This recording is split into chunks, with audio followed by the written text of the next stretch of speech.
अस्सलामु अलैकुम। Virtual health care की जानिब से हम आपको खुशामदीद कहते हैं। आज की हमारी इस अहम और मालूमाती वीडियो में हम आपको नहायत ही सस्ती सब्जी के फ़वाइद बताएंगे, जिसका इस्तेमाल चेहरे को शादाब, जिस्म को ठंडक, पेशाब के अमराज और कई बीमारियों से निजात दिलाता है। तो हमारे साथ बने रहें, और अगर आप हमारे चैनल पर नए हैं तो हमारे चैनल को जल्दी से सब्सक्राइब करें और साथ लगे हुए बेल के बटन पर क्लिक करें, ताकि हमारी हर नई वीडियो आपको बआसानी मिल जाए। कुकम्बर दुनिया के अक्सर ममालिक में पाया जाता है। पाकिस्तान और हिंदुस्तान में इसे खीरे के नाम से जाना जाता है। इसका पौधा बेलदार होता है और इसकी तासीर ठंडी होती है। ये सदाबहार सब्जी है। इसकी आमतौर पर दो इकसाम होती हैं, देसी खीरा और दूसरा रिवायती खीरा। खीरे में vitamin B, vitamin C, vitamin K और इसके साथ साथ सल्फर, सिलिकॉन, पोटाशियम, मैग्नीशियम मौजूद होता है। खीरे का इस्तेमाल आपकी जिल्द को कुदरती तौर पर नमी बरकरार रखने में मदद देता है। एक तिब्बी रिसर्च के मुताबिक एक अदद खीरे में 30% पानी मौजूद होता है, जो जिस्म में पानी की कमी को दूर कर सकता है।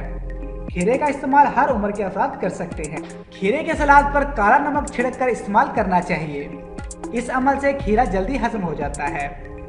खीरे को खाने के साथ सलाद के तौर पर खाने का अगर मामूल बना लिया जाए तो चंद दिन में आप कई बीमारियों से निजात हासिल कर सकते हैं।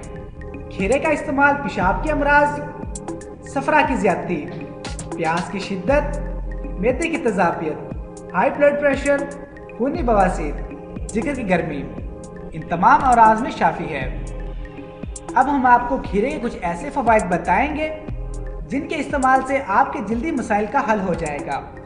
आंखों के गिर्द स्याह हल्कों का खात्मा। एक अदद खीरा लें और एक अदद आलू लें। दोनों को अच्छी तरह कद्दूकश कर लें, फिर इससे आंखों की मसाज करें। या फिर एक टिश्यू लें और इसको आंखों पर रखें और कद्दूकश किया हुआ आलू और खीरा इस पर रख दें। कुछ देर छोड़ दें। इस अमल से आंखों के गिर्द स्याह हल्के खत्म हो जाएंगे और आंखों में शगुफ्तगी का एहसास होगा। चेहरे की जिल्द को नरम व मुलायम करने का तरीका। किसी साफ बर्तन में आधा कप खीरे का जूस लें, आधा कप दूध लें, चंद कतरे गुलाब के अरक लें। तीनों अज्जा को अच्छी तरह मिक्स कर लें। फिर इससे चेहरे की आहिस्ता आहिस्ता मसाज करें। मसाज उंगलियों की मदद से करें। 20 मिनट बाद मुंह को धो लें। इस अमल से आपकी जिल्द नरम हो जाएगी। एक्ने से निजात। अज्जा: आलू कद्दूकश किया हुआ 1 अदद, खीरा कद्दूकश किया हुआ 2 चम्मच, बेसन 1 चम्मच, नींबू का रस 1 चम्मच। बनाने का तरीका: किसी साफ बर्तन में आलू, खीरे, बेसन और नींबू के रस को अच्छी तरह मिक्स करें और पेस्ट बना लें। इस पेस्ट को चेहरे पर लगाएं। 20 से 25 मिनट बाद धो लें। इस अमल से एक्ने से निजात मिल जाएगी। उम्मीद करता हूँ आज की वीडियो पसंद आई होगी। अभी के लिए इजाज़त दें। अल्लाह हाफिज।